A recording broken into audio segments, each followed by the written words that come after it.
So let's start our makeup na. One-on-one ko to. Ipapakita ko sa inyo kung anong gagawin ko sa mukha ko today. Ayan siya. So for today, gagamit tayo ng Medicube. Ayan siya. Medicube ba ang tawag ito? Oh yeah, Medicube. Ayan siya. So ito yung gamit kong parang primer na siya. Isa itong moisturizer na parang gel type, ganun. Pero ginagamit ko siya as my primer. Ayan siya sa face. Kasi maganda yung kuan lately, maganda yung kanyang pag-grip sa aking makeup. Kaya naman gamitin natin yan today. So tapos na ako nag-prep ng skin before ako naglagay nitong primer na to. Mas gusto ko tong primer na to kasi para siyang water-based lang na primer. And maganda yung water-based lalo na kapag mayroon kang dry skin. Ako kasi parang nagbi-build ako ng dry skin dito kasi ngayon sa weather, nag-change kasi yung weather dito. Kaya ito yung lately ginagamit ko and it really works so good. And for today's video, gagamit tayo ng NARS as my foundation. Ayan siya. And I'm on the shade, Valoris ba ang tawag nito? I love this kasi perfect shade yung aking nakuha dito. Kasi nakuha ko to siya sa store talaga. Tinis ko to before kong binili. Ayan, and then ang ganda ng coverage nito. So kung gusto niyo matry ito, super nice yung coverage. And dewy yung kanyang finish. Dewy yung kanyang finish, tingnan nyo. Meron siyang shining, shimmering dyan, pero matte siya kung titignan mo siya sa personal. Si Tear na concealer. Alam niyo ang ganda nitong Tear, promise. Bet ko tong Tear mga moms. Kaya lang, yung shade talaga hindi siya nakuan sa akin eh. Gamitin na din natin as my eye primer. Hindi siya, ang tawag dyan, yung parang hindi siya yung shade ko. Ayan, as you can see, hindi nag-brighten yung kuan kasi parang ka-shade ko lang yung aking nakuhang concealer. Gusto ko to, promise. Ang ganda niya, ang dali niyang i-blend. And then yung foundation din. So kung makakakuan, mag-avail na siya in person, kukuha din ako. Kasi yung shade nito, iba yung shade niya. Hindi siya iba, yung parang dark siya sa akin. And then, gagamit tayo ito yung gamitin nating eyeshadow. So mag-eyeshadow muna tayo. Ayan siya, si Louis Vuitton na eyeshadow. Ayan. Diba? Ganda. In-unbox ko to sa part 1. So kung hindi nyo nakita yung part 1, tingnan nyo! Ayan siya. So gagamitin natin, puro shimmer. Puro shimmer siya. So magbe-base muna tayo. Kasi wala siyang pang base. So kung plano nyong bilhin to, I'm telling you, wala siyang base. Gamit tayo. Ito favorite ko din to. Si Tarte. Ayan siya, si Tarte. Bet na bet. Fairness. Ito kasi complete na siya to apply base sa ating eyeshadow. Tapos meron kaming pipick up na food today. Meron kasi kami mga bisita today, yung aking brother-in-law and the kids. And so, yung asawa ko, andun siya sa labas. Piniprepare niya lang yung ibang food kasi siya yung chef today.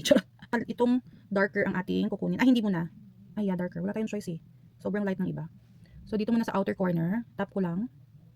Hanggang mabuo ko yung gusto kong kulay. Ayan, tap lang. Kasi wala siyang pang-blend. So, meron ako ditong pang-blend. Yung ginamit ko din kanina. So, yung blend ganito lang. Yung edges. Para hindi masyadong sige, hindi ako marunong mag-explain na kasi hindi ako professional makeup artist. So, ginagaya-gaya ko lang din yung iba. Diba? Yung edge lang. Kasi yung edge, pag hindi mo yan kinon, parang kang naglagay lang ng kung ano-ano. So, ang favorite ko na smoky eye is yung pang dito. Meron kasing smoky eye na dito din at saka, ayan, both sides. Yung favorite kong smoky eye is yung dito sa side. Ayan. So, blend lang natin build lang natin yung kulay. In fairness ha, pigmented siya as in.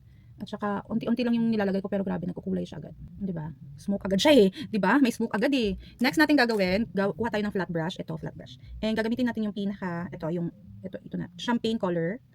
And dito natin siya ilalagay sa gitna. Parang, meron siyang parang siyang nag-ombre effect. Ganun. After that, blend ko lang. Yung sa edges lang, yung dito. Tsaka yung dito, yung konti. Ayan. After that, on the other corner, ito naman pinaka-light. Itong pinaka-light. Grabe ang ganda niya. Hindi siya powdery, alam mo 'yon. Pag may kinukuha ka, hindi yung parang yung powder nag-spread. So ito maganda to kasi hindi siya powdery din. Ayan, dito ko siya ilalagay sa inner corner ko. Ayan, para ganyan siya, para siyang ombre effect. And then i-blend lang natin. Very easy lang, very Very beginner friendly lang ang kanyang ayan yung both eyes. And gagamit lang tayo dito ng ganito, konti lang. And then i-connect lang natin dito yung sa baba. Ayan. Ayan yung ating smoky eyes. And then in fairness ha, ang ganda nito, as in, kung ikaw yung person na hindi masyadong mahilig eyeshadow, pero gusto mo pa rin mag-eyeshadow, ito yung beginner friendly talaga siya, na super pigmented, super daling i-blend, as in, talagang, siguro worth it yung pera niya dito. Hindi ko kasi alam kung kano to eh. Ang gamit kong pangkilay ay, syempre, yung EA na pangkilay, diba? Yan ang ating pangkilay. So, i-fill ko lang, and then yung mga part na gusto kong hindi ako nag-shave today, nakalimutan ko na naman, excited na naman. Excited ang baing ito. So, i-fill ko lang yan siya, yung aking pakilay, para looking natural lang din yung ating look for today's video. Ito yung gusto ko sa brow na to kasi alam mo yung hindi kanya ipapashock. Charot.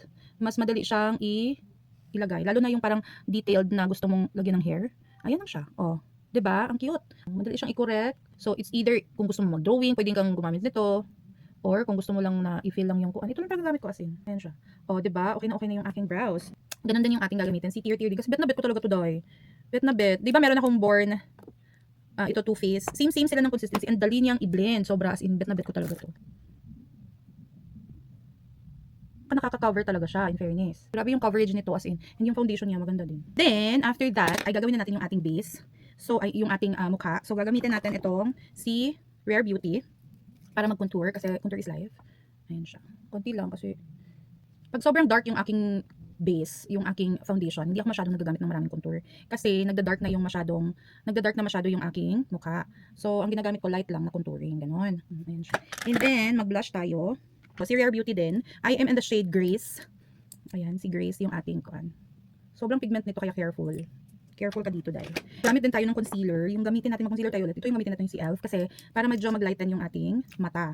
Kasi medyo kuan kasi siya, hindi siya nagla-lighten. So gamit tayo nito. So ilalagay ko lang siya dito sa kamay ko muna. Hindi ko siya i-direct.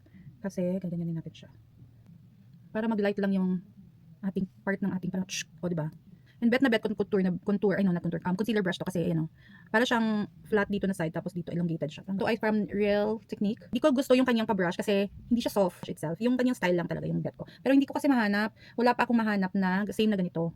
Kaya hindi ko pa siya mati-change. Gusto ko lang yung design niya pero hindi ko gusto yung kanyang pa-brush itself, yung hair ng brush. Ay depende sa inyo kung kaya niyo naman i-tolerate yung kanyang patusok.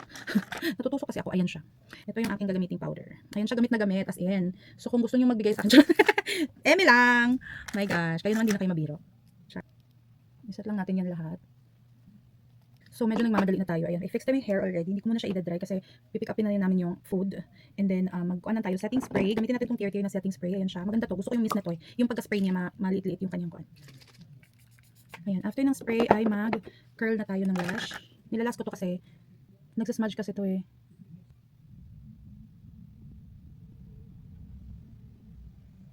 Ang ganda ng aking mata ngayon. Ayan, excited na ako dito. Ito naman yung lipstick. Ito try na natin siya. Pretty D. Kaya hindi na masyadong bonggicious kasi alam ko yung lipstick ko ay dark color. So, ganyan yung kanyang itsura. And I'm on the shade. Hindi ko alam ang shade to. Wait, hindi ko alam ang shade na to. Basta, ilalagay ko na lang dito sa baba. Ayan. Ay, in fairness, para siyang powder. Ang ganda! Wait, in fairness, I think ito yung first na aking lipstick na ganito siya ka-dark. Or ganito yung shade. Ay, ganda. Okay, ayan na siya. So, ito na muna yung ating final look for today. Mag-upload na lang ako ng mga pictures later on. And, ayan.